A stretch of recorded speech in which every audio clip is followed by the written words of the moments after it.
जी जी, बिस्मिल्लाहिर्रहमानिर्रहीम, अस्सलाम वालेकुम। आज हम बात करेंगे आपने ऑब्स्टेटिकल केसेस को अप्रोच कैसे करना है। ठीक है जी। तो आप लोगों की वसातत से ये मैसेज हम अपने बहुत सारे डॉक्टर भाइयों को देंगे कि अगर आपने कोई केस अप्रोच करना है, ऑब्स्टेटिकल केस है, तो उसको शुरू करने से पहले आपने क्या क्या काम करना है। सबसे पहले तो देखें कि जिस किस्म का केस आप करने जा रहे हो उस केस की नौयत क्या है। आपके पास जो ऑब्स्टेटिक के केसेस आएंगे उसमें एक तो है ज़ेर का रुक जाना, उसमें हो सकता है बच्चा फंस जाए, उसमें टॉर्शन का केस हो सकता है जिसको आप कहते हैं बच्चेदानी को वट पड़ गया, उसमें फिटॉटमी का केस हो सकता है कि बच्चे को काट के निकालना पड़ेगा, उसमें सिजेरियन का केस हो सकता है कि बच्चे का माँ का पेट काट के बच्चे को निकालना है, उसके अंदर डिस्टोकिया का केस हो सकता है कि बच्चा फंस गया है, आप उस बच्चे को निकालने की कोशिश कर रहे हो, उसके अंदर ज़ेर रुक जाती है। तो ये मुख्तलिफ किस्म के केसेस हैं जो आपको ये देखने पड़ सकते हैं ऑब्स्टेट्रिक्स के अंदर। अब आपने इस केसेस को हल करने के लिए चलना कैसे है, तो स्टेप बाय स्टेप आपसे जिक्र करूंगा। सबसे पहले जो सबसे इम्पॉर्टेंट चीज़ है, अगर आप फील्ड में काम करना चाहते हैं तो वो है डिस्क्लेमर साइन करवाना है। डिस्क्लेमर क्या है, आप एक खाली पेज पे जो है एक इंफॉर्मेशन लिख के साइन करवाते हो।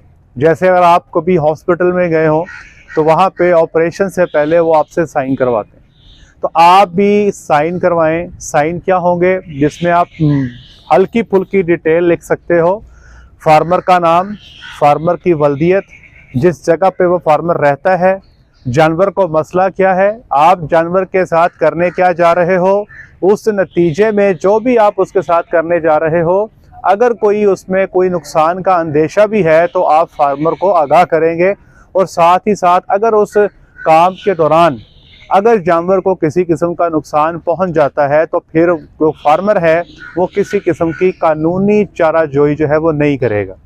क्योंकि बाज़ औक़ात केसेस ऐसे होते हैं जहां पर एनिमल की सिचुएशन पहले ही बहुत डाउन होती है, वहाँ पर जो है अगर आप हाथ डाल देते हो तो ज़्यादा चांसेस यही होते हैं कि एनिमल जो है सर्वाइव नहीं करता।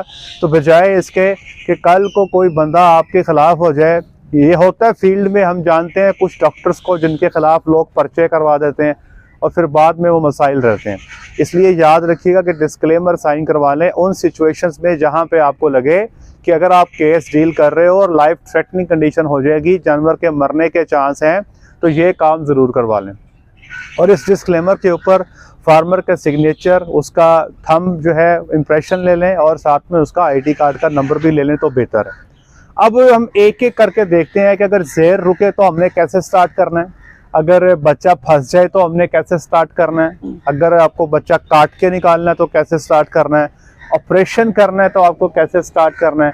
ये मुख्तलिफ केसेस हैं जिनको हम सबसे पहले ज़ेर रुक गई है जनाब, आपको बुला लिया जाता है। अब यहाँ पे डॉक्टर साहब फार्मर दो तीन तरह के हैं। कुछ फार्मर ऐसे हैं जिनको इस चीज़ का अंदाज़ा है कि ज़ेर अगर रुक जाए तो डॉक्टर को बुलाना कब है। बहुत सारे ऐसे हैं जिनको इस बात का अंदाज़ा ही नहीं है कि अगर प्लेसेंटा रुक जाए तो डॉक्टर को बुलाना कब है। हम ऐसे फार्मर भी जानते हैं जो सुबह को 4 बजे गाय ने बच्चा दिया और वो 6 बजे राब्ता कर लेते हैं कि डॉक्टर साहब गाय ने ज़ेर नहीं फेंकी। तो याद रखिए कि पहले 12 घंटे के अंदर अंदर अगर जानवर ज़ेर फेंक दे तो that is okay, well and good. अगर 12 घंटे से टाइम ऊपर गुजर जाए तो समझें कि अब ज़ेर तकरीबन रुक गई है और ये नहीं फेंकेगी। आपने निकालनी कब है, 12 घंटे गुजर गए, 13 घंटे गुजर गए, 14 घंटे गुजर गए। याद रखिएगा कि आपको नॉर्मल फिजियोलॉजी का पता होना चाहिए। आपको पता है कि ज़ेर जो है अंदर जो मैटरनल करंकस में जो कॉटिलिडन्स हैं ऐसे फंसे हुए होते हैं, ये आपस में इनको अलहदा होना है। जब ये अलहदा होंगे तो फिर ज़ेर आपकी बाहर आएगी। बाज़ औक़ात होता क्या है कि ये अंदर से अलहदा हो जाते हैं लेकिन सारी की सारी ज़ेर इकट्ठी होकर बच्चेदानी के अंदर यूट्रस में पड़ी रहती है। हम सिंपल ये अगूमी तौर पे जो मेरे से लोग रब्ता करते हैं, हम उनसे कहते हैं कि आप ऑक्सीटोसिन का इंजेक्शन लगा दो। ऑक्सीटोसिन के लगाने से जो यूट्रस है वो कॉन्ट्रैक्ट करती है, उसके कॉन्ट्रैक्शन से जो यूट्रस के अंदर प्लेसेंटा अलहदा होकर पड़ी है वो बाहर निकल आती है।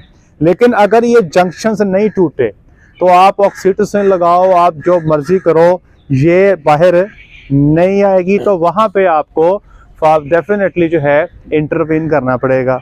अब इसमें निकालनी कब है, मेरा ये मशवरा होता है कि कम से कम 24 घंटे अब आपने वेट करना है, 24 घंटे आपने वेट करना है। तो जब भी आप किसी प्लेसेंटा के केस को डील करने जाओ तो आपकी अप्रोच क्या होगी, सबसे पहले आप टाइम मुकम्मल करोगे। अगर आप अर्ली जाते हो, 12 या 14 घंटे पे ज़ेर निकालने की कोशिश करते हो, तो आप वहाँ पे ब्लीडिंग ज़्यादा कर देंगे, ब्लीडिंग के चांसेस आपके बहुत ज़्यादा होंगे और उस ज़्यादा ब्लीडिंग के नतीजे में बाद में वहाँ पे इन्फेक्शन भी होगी, जानवर बार बार जोर भी मारता रहेगा। इसलिए बेहतर है कि कम से कम 24 आवर्स का वेट किया जाए। इवन के वलैती गायों में हम इवन के 36 आवर्स का भी इंतज़ार कर लेते हैं, लेकिन यहाँ पे भी डिपेंड करता है कि प्लेसेंटा बाज़ औक़ात 24 से 36 घंटे बाद जब आप निकालने की कोशिश करते हो बड़े आराम से निकल आती है, बाज़ औक़ात 36 घंटे के बाद भी वो आराम से नहीं निकलती। तो वहाँ पे जितनी आप आराम से निकाल सकें आप निकाल दें, बाकी को वहीं पे छोड़ दें, क्योंकि ब्लड सप्लाई यूट्रस की कम हो चुकी होती है।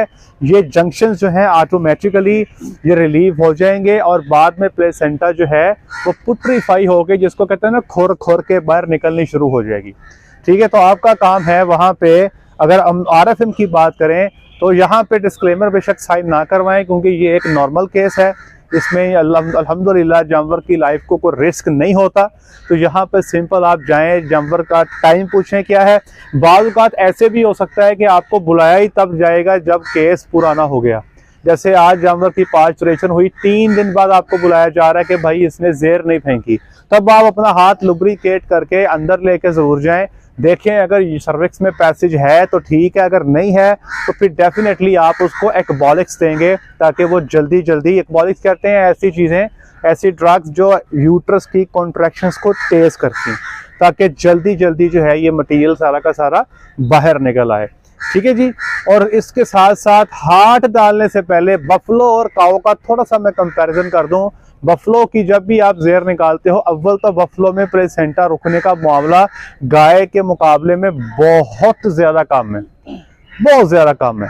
लेकिन अगर आप बात करते हैं गाय की तो उसमें ज़्यादा है। आपने पहले ये देख लेना है कि अगर आप प्लेसेंटा निकाल रहे हो और जानवर शदीद किस्म का जोर लगा रहा है, स्ट्रेनिंग कर रहा, अन्यथा वहाँ पे आप एपिड्यूरल इंजेक्शन का जो है वहाँ पे आप उसको यूज़ कर सकते हो, ताकि जानवर रिलैक्स करे, जानवर जो है वो तंग ना हो। तो ये तो हो गया एक किस्म का RFM का, कि आप RFM को कैसे अप्रोच करेंगे।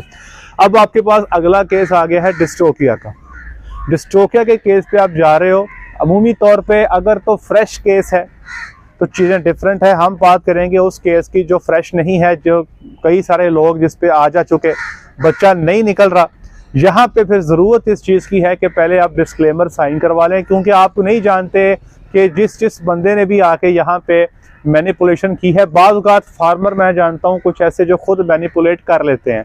जब फार्मर खुद मैनिपुलेट कर लेता है तो बाद में चांसेस होते हैं कि हो सकता है कहीं ना कहीं बच्चेदानी या यूट्रस जो है वो रप्चर हो जाए।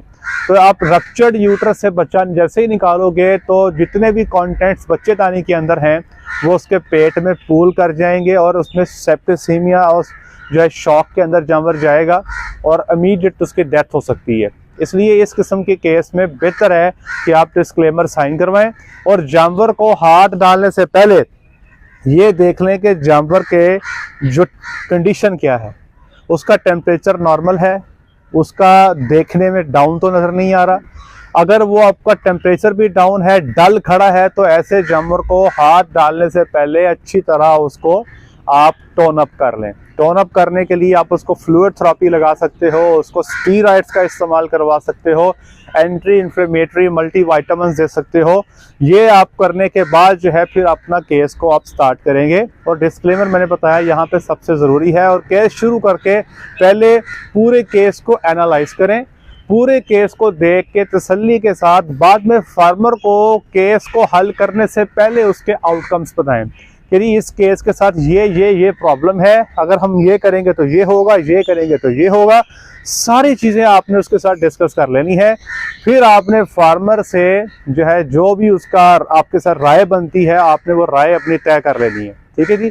इसी तरह सिजेरियन के केस में होगा कि सिजेरियन भी आपने उस एनिमल का करना है जिसमें आपको नज़र आता है कि यहाँ पे रिकवरी के चांसेस अच्छे हैं। मैं जानता हूँ कई दफ़ा लोग सिजेरियन पे यहाँ पे जल्दी फौरी डिसीजन नहीं करते, लार्ज एनिमल में हत्ता इम्कान ये कोशिश की जाती है कि बच्चे को पीछे जो है पेशाब के रस से ही निकाल लिया जाए, वल्वा से ही निकाल लिया जाए। उसके लिए कोशिशें 2, 3, 4, 5 दिन भी कर दी जाती हैं। लेकिन अगर जानवर डल हो चुका, पीछे से स्मेल आने लग गई है, बच्चा अंदर फूल चुका, जानवर का खाना पीना कम हो गया, टेम्परेचर डाउन हो गया, अब इस किस्म के जानवर का सिजेरियन करेंगे तो रिकवरी के चांस काफ़ी थोड़े हैं।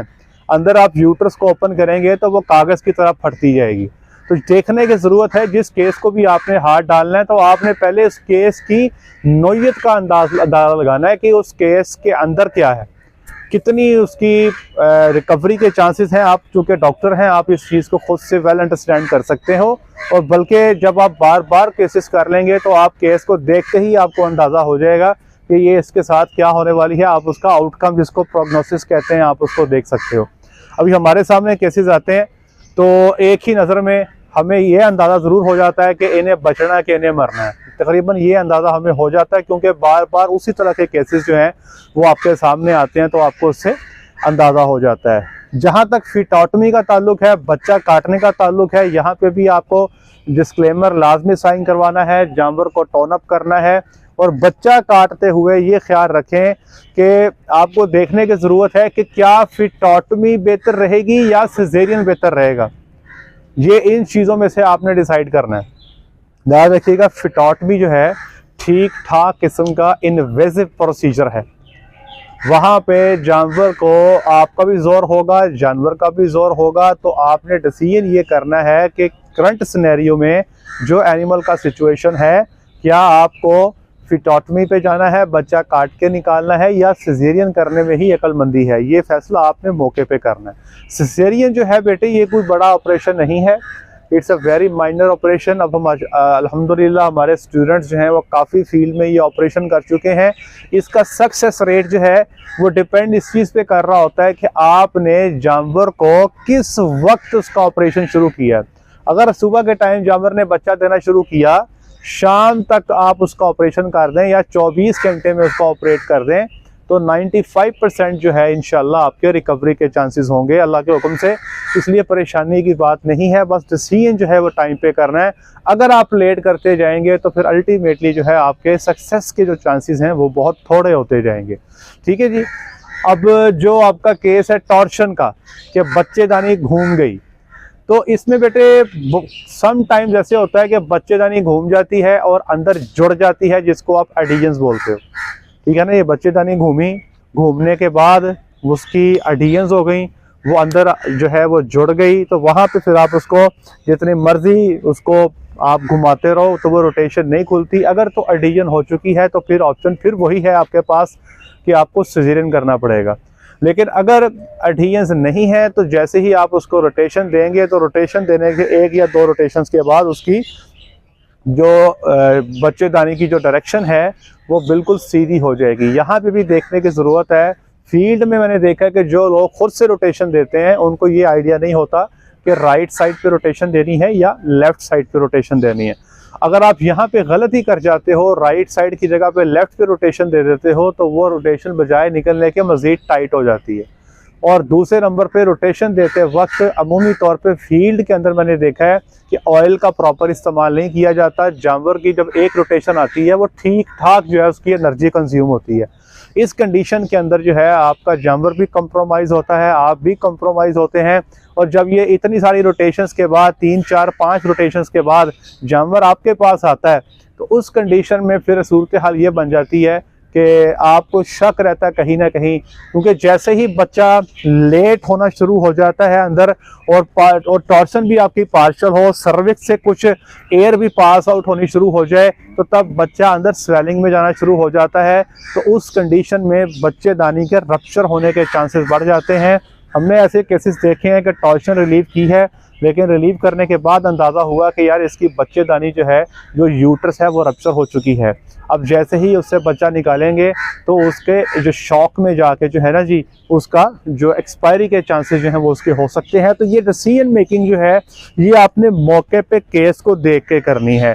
डिस्क्लेमर तो सब कुछ ठीक है, लेकिन सबसे पहले आपने केस को एनालाइज करना है, एनालिसिस करना है, और आपने सोचना है कि जो भी प्रोसीजर आप करने जा रहे हो उस प्रोसीजर का आउटकम क्या आने वाला है, उस प्रोसीजर के आउटकम को जहन में रखते हुए आपने फैसला करना है। शौक से हाथ नहीं डाल देना। नए बच्चे होते हैं, शौक होता है काम करने का, पास वो देखी जाएगी, नहीं ऐसे नहीं करना। Reputation comes first. और कई दफ़ा ऐसे होता है कि आप बड़ी मेहनत करते हो लेकिन फार्मर तक सही गाइडेंस नहीं जाती, तो वो आपका एक जो है ना आपका नाम खराब होता है आपकी मेहनत के बावजूद। तो इन चीज़ों को जो है ना आपने ख़ास क्या रखना है। कोई सवाल है तो पूछें। इसको देने में जी टॉर्चन में जो रोटेशन है वो कैसे करते हैं? बेटे ये टॉर्शन की पूरी रोटेशन इंशाल्लाह हम आपको यहाँ पे करके दिखाएंगे। हमारा सब्जेक्ट में मौजूद है, हम यहाँ पे जानवर को रोटेशन दे के दिखाएंगे। वो फिटनेस सब कुछ करके दिखाएंगे आपको, प्रैक्टिकली करके दिखाएंगे। और जी इधर दे रहे हैं जी। हाँ तो उस केस में गुड़ देते हैं एनिमल को ताकि इसका प्लेसेंटा बैर। बेटे अगर तो मैंने बताया कि ये यूनियंस जुड़ी हैं आपस में और वो एंजाइम में खास होता है, उसकी कमी की वजह से ये अलग नहीं हो सकती, तो तब तो कोलेजिनेज है, तब तक तो जो मर्जी करते रहो ये नहीं अलग होंगी। इसको कहते हैं प्राइमरी आरएफएम। सेकेंडरी होता है कि यूट्रस की कॉन्ट्रैक्शंस नहीं है तो वो खुल जाती है। अगर प्राइमरी है जो मर्जी करते रहो फिर आपको निकालनी पड़ेगी जी। लेफ्ट देनी है या राइट? बेटे ये जब टॉर्शन करेंगे ना ये मैं आपको सारी समझाऊंगा, ठीक है जी। नहीं आज के लिए इतना ही। अपना ख्याल रखें, दुआ में याद रखें, नमाजें अदा करें। अल्लाह हाफिज़।